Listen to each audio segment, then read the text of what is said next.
Pernah nggak sih kamu kepikiran gimana caranya dokter bisa lihat isi tubuh kita, kayak otak, jantung, organ dalam, tanpa perlu operasi sama sekali?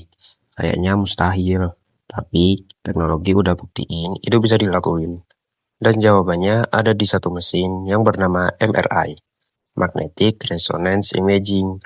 Di video ini kita bakal bahas tuntas mulai dari apa itu MRI, cara kerjanya, teori elektromagnetik yang terlibat, contoh kasus nyata yang akan kita bahas pada video ini. Nah, sebelum masuk ke cara kerjanya, kita kenalan dulu sama si MRI ini. MRI adalah alat pemindai medis yang bisa menghasilkan gambar detail organ dan jaringan lunak di dalam tubuh tanpa menggunakan sinar X maupun radiasi berbahaya apapun. Nah, ini yang bikin MRI beda banget sama ronsen atau CT scan yang masih menggunakan radiasi ionisasi. Kalau ronsen cuma bisa lihat tulang dan struktur padat. MRI bisa lihat otak, otot, saraf tulang belakang, pembuluh darah, ligamen, bahkan aktivitas otak secara real time. Dan semua itu bisa dilakukan hanya dengan medan magnet dan gelombang radio. Pure elektromagnetik, tanpa perlu sayatan, tanpa jarum, dan tanpa radiasi berbahaya. Nah, sekarang kita masuk ke cara kerjanya nih. Tapi sebelum itu, ada fakta dasar mengenai tubuh manusia, yaitu sekitar 70% tubuh manusia terdiri dari air.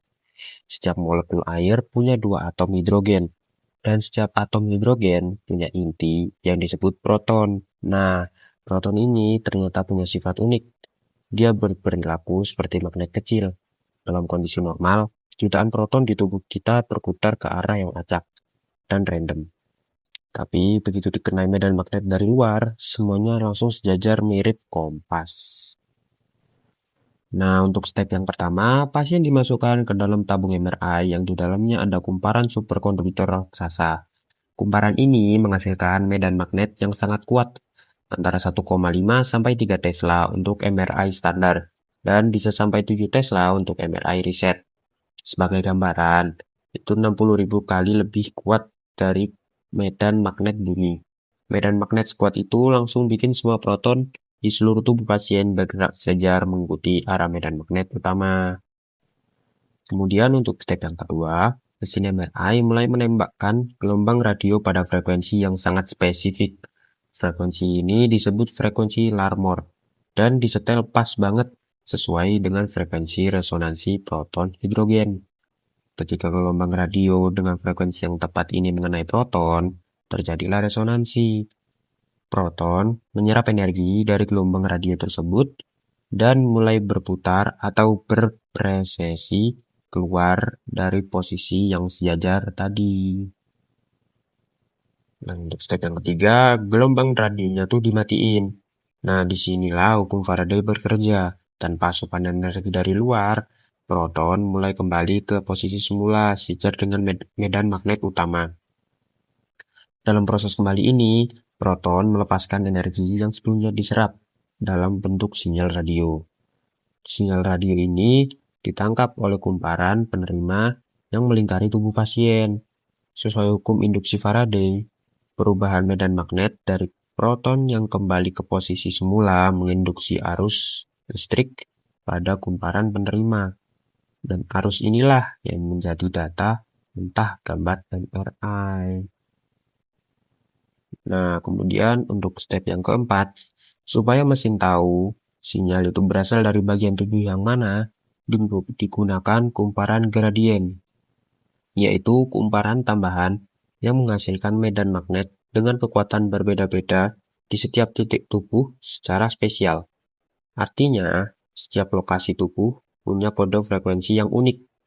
Proton di kepala bergetar pada frekuensi sedikit berbeda dibanding proton di dada atau perut. Dan dari perbedaan frekuensi inilah, komputer bisa memetakan sinyal ke lokasi 3D yang tepat. Dan untuk step yang terakhir, semua data sinyal yang dikumpulkan dikirim ke komputer untuk diproses menggunakan algoritma matematika bernama transformasi Fourier. Ini yang mengubah data frekuensi jadi gambar visual. Jaringan yang kayak air seperti otak, otot, dan organ akan tampak terang pada gambar MRI. Sementara jaringan yang sedikit air seperti tulang akan tampak gelap. Hasilnya adalah gambar isisan tubuh yang sangat detail yang bisa dibaca dokter untuk didiagnosis. Nah, sekarang kita bakal bahas tentang teori elektromagnetik yang terlibat di balik semua proses tadi. Yang pertama ada hukum induksi Faraday. Faraday menemukan bahwa perubahan fluks magnetik pada suatu kumparan akan menghasilkan gaya gerak listrik. Saat proton kembali ke posisi semula dan melepas energi, medan magnetis sekitar kumparan penerima berubah, dan perubahan inilah yang menginduksi sinyal listrik yang kemudian diolah menjadi gambar. Kemudian yang kedua ada resonansi magnetik nuklir atau persamaan Larmor. Prinsip fisika ini mengatakan bahwa setiap proton punya frekuensi resonansi alami yang bergantung pada kekuatan medan magnet di sekitarnya. Dengan mengatur frekuensi gelombang radio sesuai frekuensi Larmor proton hidrogen, MRI bisa secara selektif mengeksitasi proton hidrogen tanpa mengganggu atom lain di tubuh. Kemudian yang ketiga ada teori medan gradien. Tanpa medan gradien, mesin hanya tahu ada sinyal dari tubuh, tapi nggak tahu dari mana tempatnya. Dengan gradien, setiap titik tubuh punya nilai medan magnet yang sedikit berbeda, sehingga frekuensi resonansi maupun beda. Ini yang bikin rekonstruksi gambar 3D menjadi mungkin. Kemudian yang keempat ada persamaan Maxwell. Maxwell merumuskan bahwa medan listrik dan medan magnet saling berkaitan dan saling menghasilkan satu sama lain. Persamaan inilah yang menjadi fondasi dari seluruh teknologi gelombang elektromagnetik, termasuk gelombang radio yang digunakan pada MRI. Nah, sekarang kita lihat contoh kasus nyata penggunaan MRI di dunia medis. Kasus pertama, deteksi tumor otak. MRI adalah gold standar untuk diagnosis tumor otak. Dokter bisa melihat ukuran, lokasi, dan karakteristik tumor hanya dari hasil scan.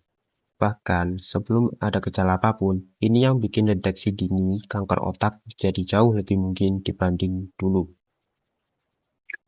Kemudian untuk kasus yang kedua, diagnosis stroke. Saat stroke terjadi, setiap detik itu penting. MRI bisa langsung menunjukkan bagian otak mana yang kekurangan aliran darah dalam hitungan menit, sehingga dokter bisa menentukan penanganan yang tepat sebelum kerusakan otak menjadi permanen. Kemudian untuk kasus yang ketiga, cedera atlet profesional.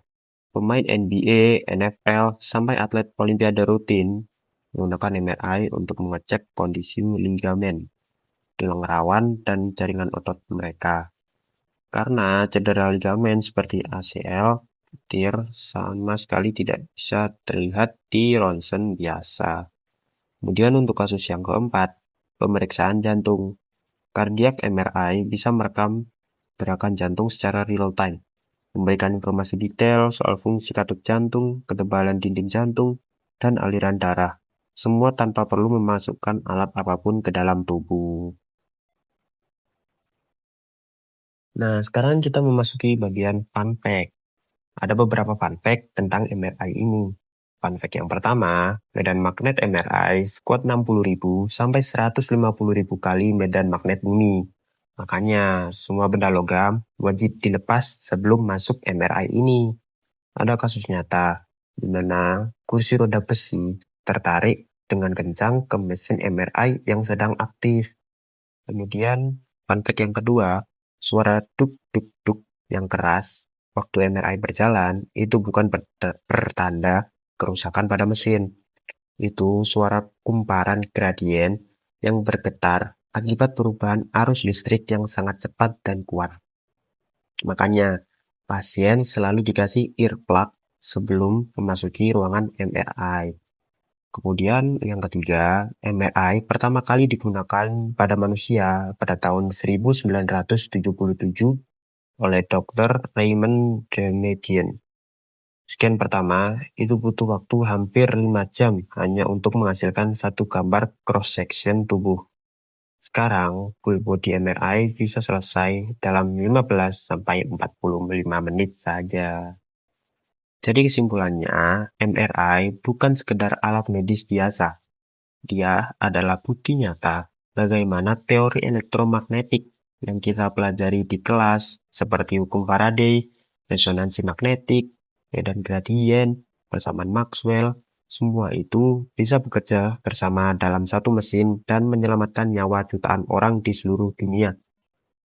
Kemudian, semua kecanggihan ini berawal dari teori-teori fisika yang ditemukan ratusan tahun lalu.